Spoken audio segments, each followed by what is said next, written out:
Hi there. Thank you for choosing to watch this latest video blog for Consider More by Melissa Correa. You can find the blog itself at melissacorrea.blog, or you can continue to enjoy the videos here. Today is Thursday, April 17th, 2025, and I'd like to read my latest blog post to you. It's titled 3 Life-Changing Words.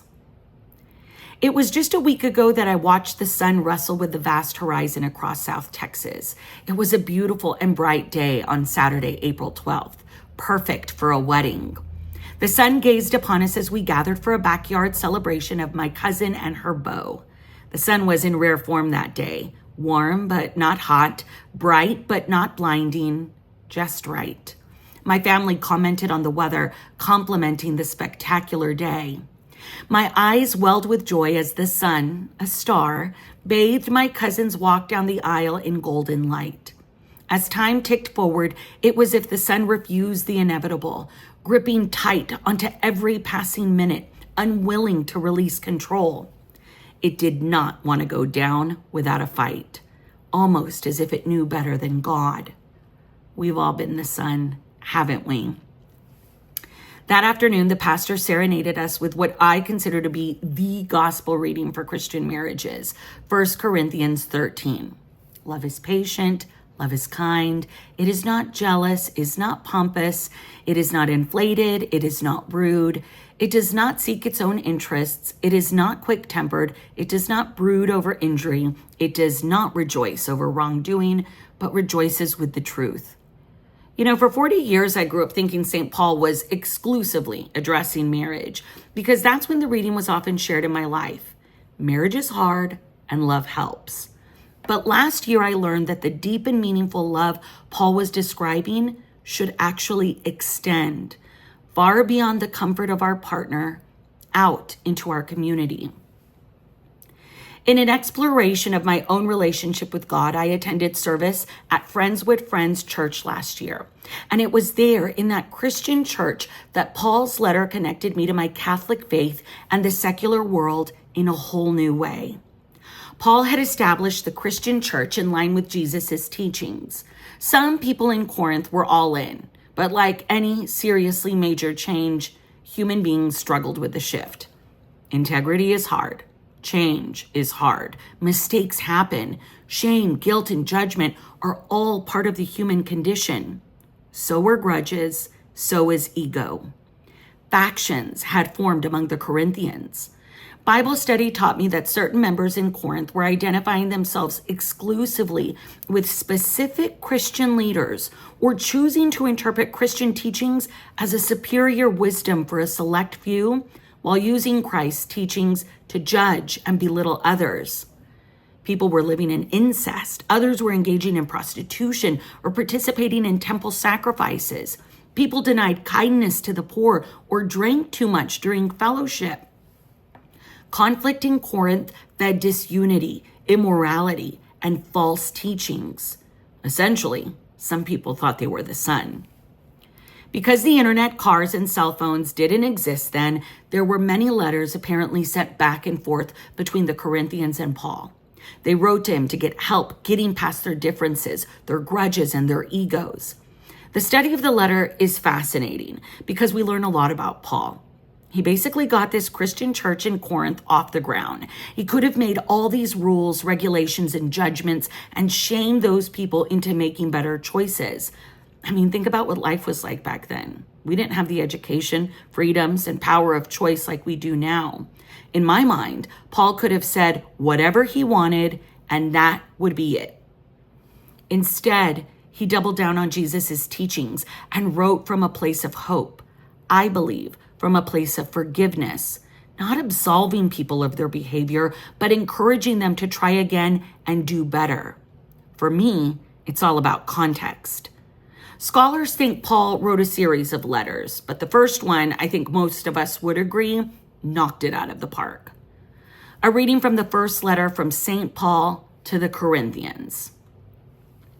Brothers and sisters, if I speak in human and angelic tongues, but do not have love, I am a resounding gong or a clashing cymbal. And if I have the gift of prophecy and comprehend all mysteries and all knowledge, if I have all faith so as to move mountains, but I do not have love, I'm nothing. If I give away everything I own, if I hand my body over so that I may boast, but I do not have love, I gain nothing. Love is patient. Love is kind. It is not jealous. It is not pompous. It is not inflated. It is not rude. It does not seek its own interests. It is not quick-tempered. It does not brood over injury. It does not rejoice over wrongdoing, but rejoices with the truth. It bears all things, believes all things, hopes all things, endures all things. Love never fails. If there are prophecies, they will be brought to nothing. If tongues, they will cease. If knowledge, it will be brought to nothing. For we know partially, and we prophesy partially. But when the perfect comes, the partial will pass away. When I was a child, I used to talk like a child, think as a child, reason as a child. When I became a man, I put aside childish things. At present, we see indistinctly as in a mirror, but then face to face. At present, I know partially. Then I shall know fully, as I am fully known. So faith, hope, love remain, these three. But the greatest of these is love. And you know what love is? It's forgiveness. Although the scripture reading works as a wonderful send-off for newlyweds, it works well for all of us. As my cousin stood hand in hand with her soon-to-be husband, we all listened as the pastor asked us to consider more. Are you ready? Show me a family that is genuinely close, and I'll show you people who know how to forgive. What? Ain't that the truth? Genuine connection requires vulnerability, acceptance, belonging, and forgiveness. A whole lot of forgiveness. Sometimes forgiveness is so hard, like really, really hard. We can't force people to forgive us. We cannot beg our way into forgiveness. Faith alone or dedication to Sunday church services are not enough. Forgiveness is faith in action. I suppose that's why when reflecting on my life, I don't fully understand how people have forgiven me.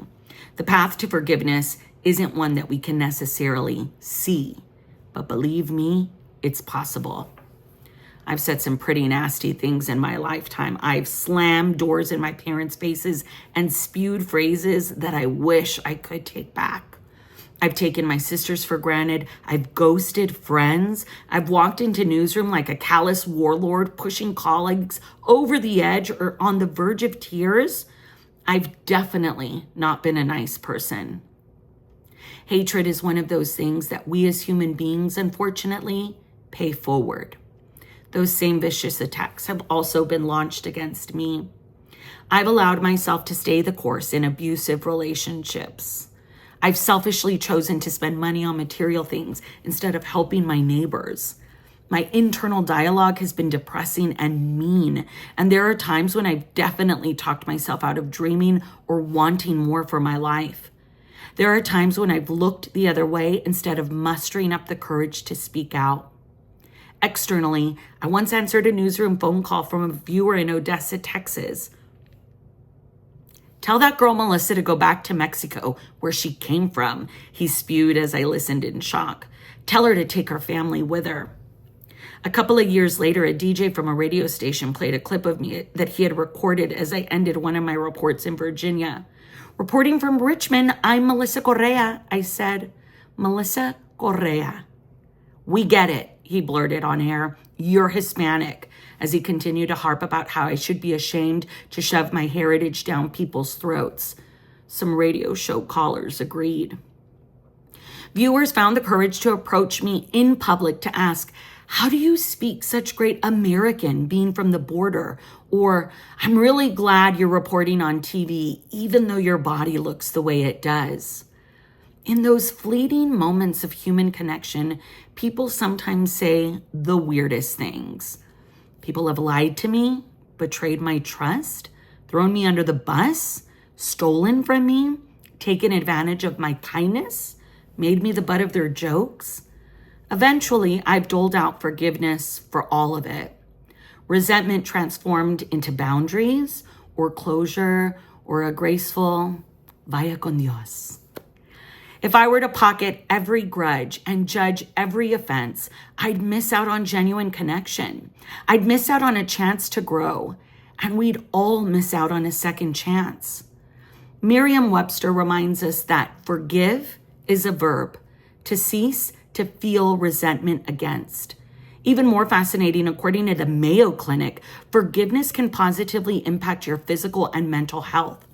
Letting go of grudges and bitterness can make way for improved health and peace of mind. Forgiveness can lead to healthier relationships, improved mental health, less anxiety, stress, and hostility, fewer symptoms of depression, lower blood pressure, a stronger immune system, improved heart health, and improved self-esteem. A podcast produced by the American Psychological Association dives into the power of forgiveness, which some may see as an act with deeply religious ties. Our research has looked at people from all walks of life: Muslim, Buddhist, Christian, Jewish, humanistic, atheistic, said Robert Enright, a PhD, a professor of educational psychology at the University of Wisconsin-Madison, a licensed psychologist, and the co-founder of the International Forgiveness Institute. Isn't it true that an atheist wants to be fair or just in the world, treating people with fairness, obeying the traffic rules? Absolutely, of course, he said. And so there's nothing in the rule book of forgiveness that says you have to be a certain kind of believer to engage in it, just like the whole world engages in justice, regardless of culture. Doctors, therapists, and faith leaders will tell you that forgiveness is much easier to do if you seek help. Grace and mercy help our human brains get to that point, forgiving others not because we want to, but because we need to for our own personal good. Forgiveness doesn't excuse the behavior, and there may be some experiences that take a lifetime to forgive, up until our very last breath on this earth. But forgiveness is possible. I've witnessed families of murder victims forgive killers. I've witnessed victims of hate crimes forgive their attackers. I've talked to children who've forgiven their classmates who bullied them. While forgiveness alone may not reconcile the situation, it sure can start the process. Because if we don't forgive, take family members for instance, there is an indescribable dose of regret that comes with losing any and all opportunity. In July 2023, an estranged family member passed away suddenly. And in the decade or so that I did not speak to him, assumptions were made, emotional walls went up, and my heart broke just a little more. And then he was gone, with neither of us actively forgiving the other. I don't wish that missed opportunity on anyone. I'm now working to forgive myself. And in a short aside to this blog a few months ago, that family member appeared in my dreams and asked me for forgiveness too. In my dream, I was a little girl sitting at my grandparents' kitchen counter, and he was his younger self. I remember feeling so good in my dream. And when I woke up, I wept, and I thanked God for that touchstone. Because although the cliche sings, practice makes perfect, in the case of forgiveness, I'm not sure it gets easier. Every situation, every hurt, every trauma is different. But I know this for sure. It definitely feels better when I forgive. And each moment of forgiveness generates more courage within us, especially when we forgive ourselves. I like to think that the self-conscious, hurt, and frightened girl who lashed out with the soul-slicing power of words has softened and matured with each dose of God's grace and mercy. I hope as you reflect on the chapters of your own life, you can take stock of your own growth too. Because much like the pastor's message of forgiveness that Saturday afternoon, the sun did inevitably surrender, as it always does. It relinquished its chokehold on the day, slowly setting as its warm glow inched toward the horizon, creating space for one of those fairy tale nights where delicate winds deliver waves of clarity and a sense of possibility. Just like forgiveness, getting to that point may feel like a blaring, blistering fight.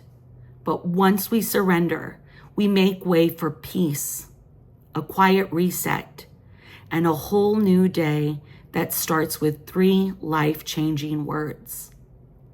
I forgive you. Thank you so much for listening to today's blog. If you'd like to stay in touch, please subscribe, and I'll continue to write and share. Stay well, be well, happy Easter to those who celebrate, and we'll see you soon.